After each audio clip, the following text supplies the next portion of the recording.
início essa solenidade da Ascensão do Senhor, as pessoas que nos acompanham pelo YouTube da Paróquia Santa Rosa de Lima, as que terão também acesso a esse vídeo, posteriormente, que fica disponível no nosso canal. Hoje nós celebramos a solenidade da Ascensão do Senhor. Nós poderíamos fazer uma reflexão bastante, com certeza, bastante mais ampla, mas nós não temos tempo para isso. Então a gente vai, como sempre, fazer uma espécie de resumo sobre aquilo que nos parece mais importante na nossa liturgia de hoje. Primeira coisa que eu gostaria de dizer para vocês, nós temos falado em praticamente todas as missas, sempre que alguém coloca alguma questão que eu acho interessante, eu faço questão de esclarecer, É a festa da Ascensão do Senhor e não da Assunção. Como nós temos a festa da Assunção de Nossa Senhora, às vezes essas palavrinhas se confundem, são coisas muito diferentes, Festa da Assunção está relacionada a Nossa Senhora e vem do verbo assumir. Maria, não simplesmente elevada aos céus, mas assumida na sua humanidade por Deus. A festa da Ascensão é Jesus, o Cristo, que sai do seio da Trindade e volta de novo ao seio da Trindade, Deus não tem que assumir Jesus porque ele já é Deus.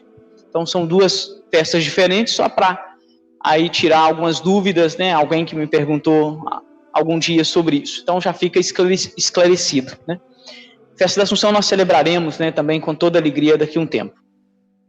Segundo, apesar de nós termos escutado 4 leituras, a narrativa de hoje que eu gostaria de trabalhar ou de meditar com vocês é sobretudo a narrativa que está no primeiro capítulo de Atos dos Apóstolos. E eu gostaria de evocar 2 momentos dessa leitura para a gente fazer a nossa reflexão. O primeiro momento já está lá no primeiro versículo do primeiro capítulo de Atos, que nós acabamos de ouvir. É a exortação, no caso do discípulo que escreve este livro, E dentro dessa exortação, o discípulo ele solta uma espécie de vocativo, que é muito importante para nós hoje. E eu gostaria de trabalhar um pouquinho sobre este vocativo, que nós vamos ver no primeiro versículo do livro de Atos. Nós sabemos, pela tradição da igreja, pelos estudos teológicos, que o autor do livro de Atos é o mesmo autor do livro de Lucas. Então o Evangelho de Lucas foi escrito, ou foi redigido, pela mesma pessoa que escreveu Atos. Isso já é um dado, um dado teológico, um dado bíblico. Ninguém discorda disso. Isso já faz parte da nossa tradição. Católicos, protestantes, quem estuda a Bíblia sabe disso. Se vocês não sabiam, estão sabendo agora. E no primeiro versículo, do primeiro capítulo que nós escutamos, este autor, este redator, vai fazer uma exortação e, ao mesmo tempo, vai introduzir aquelas pessoas, aquela comunidade daquela época, a essa narrativa, com algumas palavras que são muito interessantes. Primeiro, ele vai fazer uma referência ao livro que ele já escreveu, que é o Evangelho de Lucas. E ele vai dizer assim: no meu primeiro livro, Evangelho de Lucas, aí solta o vocativo, que é: ó Teófilo, eu contei para vocês isto, isto e isto. Agora, neste livro, Atos dos Apóstolos, eu vou contar isto, isto e isto. E esse vocativo é muito importante. Este ó Teófilo é muito importante. A quem se dirige o autor de Atos dos Apóstolos quando diz este ó Teófilo? Brincávamos hoje de manhã, não é a Teófilo Otoni e nem aos teófilos que estão por aí. Quem é Teófilo? Um leitor desavisado poderia pensar que é uma pessoa, que ele está falando para o João, para o Pedro, para o José, para o Sebastião, mas não é. Teófilo aí não é um nome próprio, ele não está escrevendo para uma pessoa. Diferentemente das cartas de Paulo, as cartas de Paulo são sempre cartas endereçadas a uma comunidade ou a uma pessoa, né? Então, por exemplo, tem um probleminha em Roma, aí Paulo escreveu a carta aos romanos. Tinha um problema em Corinto, Paulo escreve a carta aos coríntios. Tinha um problema em Tessalônica, Paulo escreve a carta aos tessalonicenses. Tinha um problema em Filipo, Paulo escreve a carta aos filipenses. Diferentemente das cartas de Paulo, o livro de Atos é um livro endereçado não a uma comunidade ou a uma cidade, mas à comunidade cristã como um todo. Então, este Teófilo não é uma pessoa. É um vocativo, né, muito importante, e, na verdade, a gente poderia dizer que é uma espécie de adjetivo, né, fundamental para a comunidade cristã. Teófilo significa, ao pé da letra, amigos de Deus. Teófilos, né? Aí vem da teologia, lembra da filosofia. Então, Teófilo, ao pé da letra, é amigos de Deus. Então, o discípulo nos chama hoje de amigos de Deus. Isso é muito bonito, porque o cristianismo, ele proclama, sobretudo, uma, vamos dizer assim, nós poderíamos falar, uma teofilia. E por isso, por este amor a Deus, nós somos capazes também do amor aos homens. Então, de uma teofilia, nós temos uma antropofilia, que é daí que vem, né? A gente fala de instituição filantrópica, ou seja, aquelas pessoas que amam a humanidade, que fazem o bem pela humanidade. Mas o discípulo hoje não nos chama de antropófilos, ele nos chama de teófilos, amigos de Deus. E isso deveria cair no nosso coração com muita alegria, de ser chamados não somente de amigo dos homens, mas de sermos chamados amigos de Deus. Lembram do evangelho do domingo passado? Tomara que se recordem, mas se não se recordam, eu vou dizer. Jesus dizia assim: eu não vos chamo mais de servos, eu vos chamo de quê? De amigos.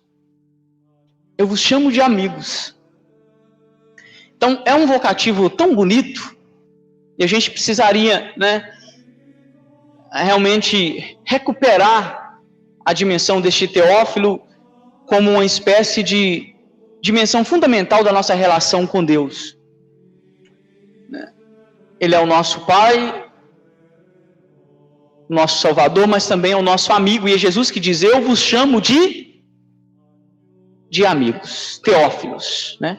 Então, se vocês não se recordavam disso, agora já sabem, né? E o peso de ser chamado de amigos de Deus, né? Então, a gente só pode ser um filantropo, como vocês queiram pronunciar, depende, né, da transliteração, se nós, do ponto de vista cristão, assumirmos também que nós somos teófilos. Isso é muito importante. Amigos de Deus, é assim que vocês são chamados hoje, né? Segunda parte da homilia, para além de falar deste anúncio bonito, que eu acho que vale a pena resgatar, né? Isso é a dimensão espiritual deste anúncio do primeiro capítulo de Atos dos Apóstolos, é que o discípulo vai narrar como que se dá a ascensão do Senhor. 40 dias, né, de ter permanecido com os seus discípulos. E na narrativa vai dizer que enquanto Jesus subia, os discípulos estavam olhando para o céu, e Jesus estava aí, né, desaparecendo entre as nuvens. A narrativa diz isso. E os discípulos continuavam olhando Jesus, ou olhando entre as nuvens para ver, né, onde estava o Senhor. E aí aparece dois seres, né, a gente poderia pensar dois anjos, como vocês queiram também, e vai dar um puxão de orelha nos discípulos. Às vezes parece que não é, mas ali tem um sentido de uma exortação e um puxão de orelha que é assim: homens da Galileia, o que vocês estão fazendo aí parados olhando para o céu? o mesmo Jesus que subiu haverá de voltar. Se fosse o nosso mineirês, né, seria assim: o que vocês estão fazendo aí olhando para o alto? Não tem nada para fazer da vida, não? Não tem uma missão que foi dada para vocês, não? Porque o evangelho de hoje diz, né? As últimas palavras de Jesus é: ide por toda a terra e anunciai o evangelho. Curando os enfermos, expulsando os demônios, e por aí vai. Então uma missão foi dada. Por que vocês estão parados, olhando para o céu, esperando Jesus voltar? Não tem uma missão a fazer, não? Por isso que aparecem esses dois anjos.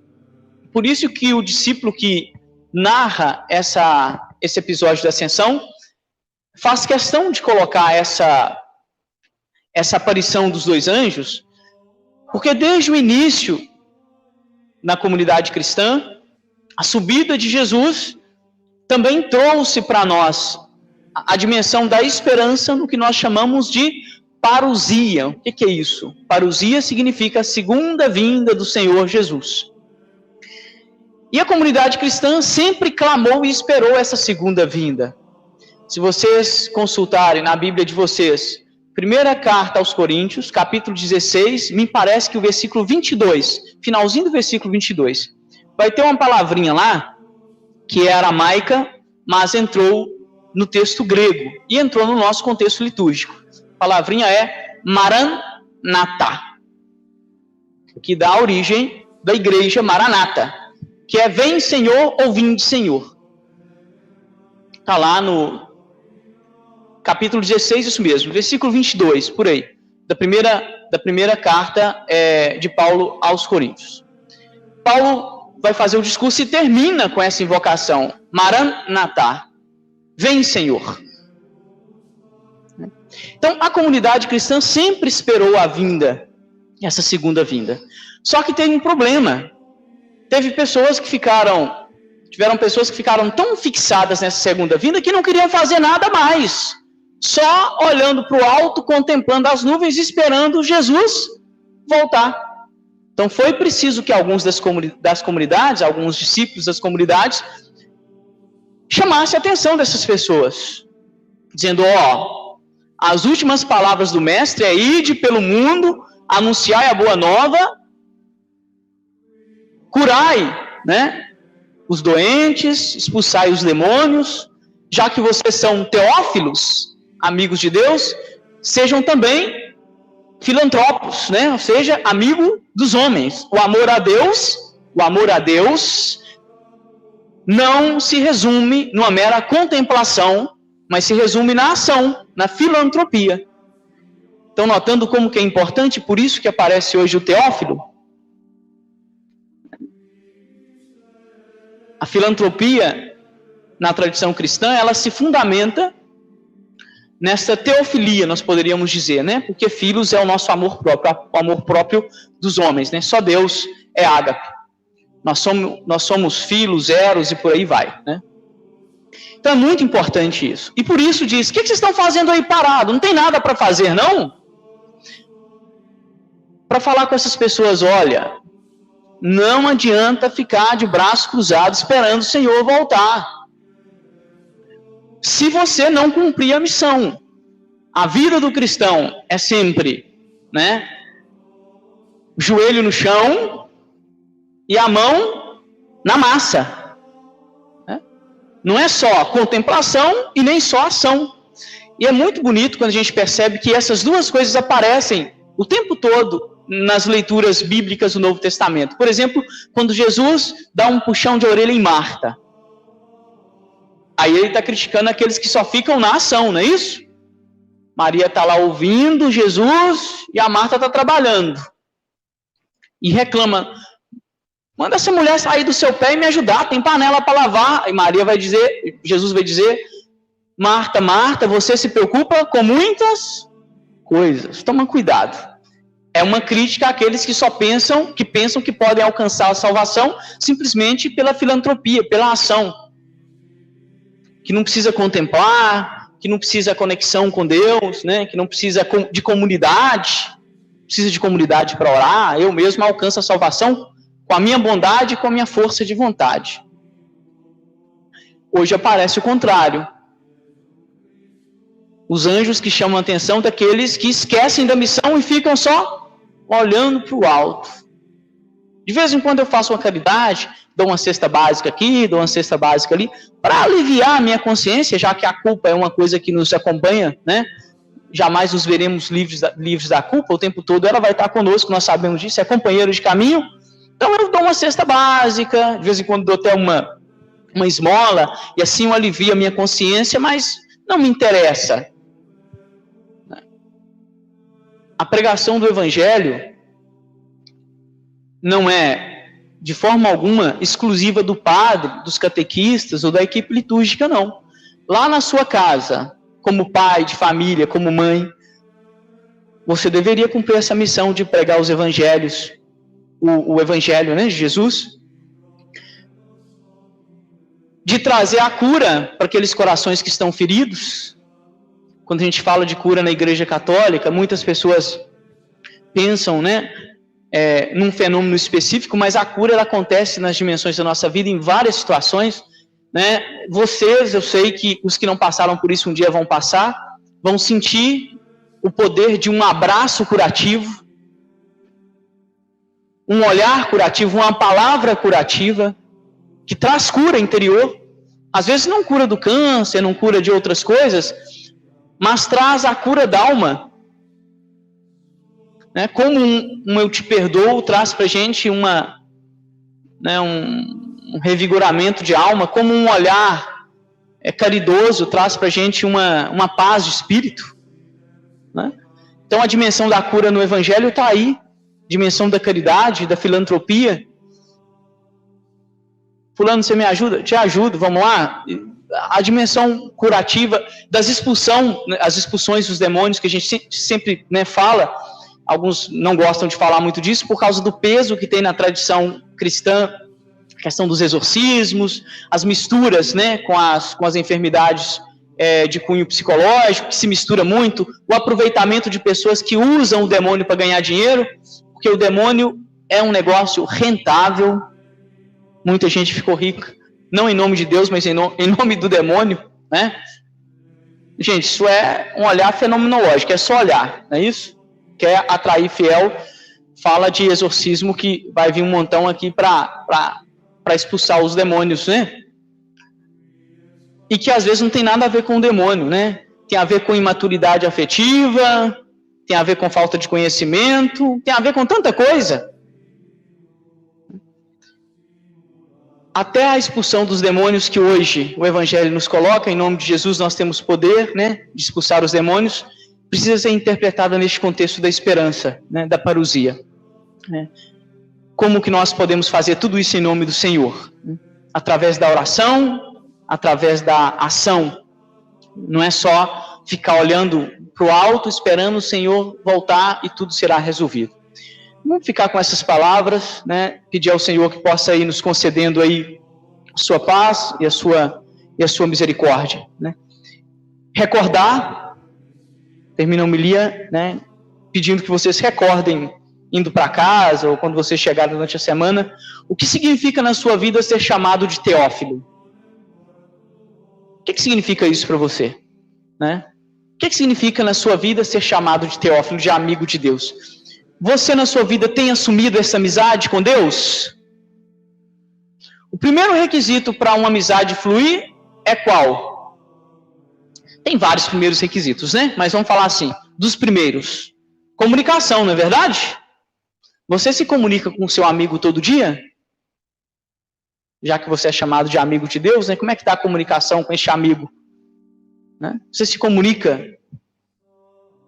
com o seu amigo? Você confia nesse seu amigo? Você espera nesse seu amigo? Você faz o que este seu amigo te pediu? Que é ir por toda a terra e pregar o Evangelho? Vou ficar por aqui.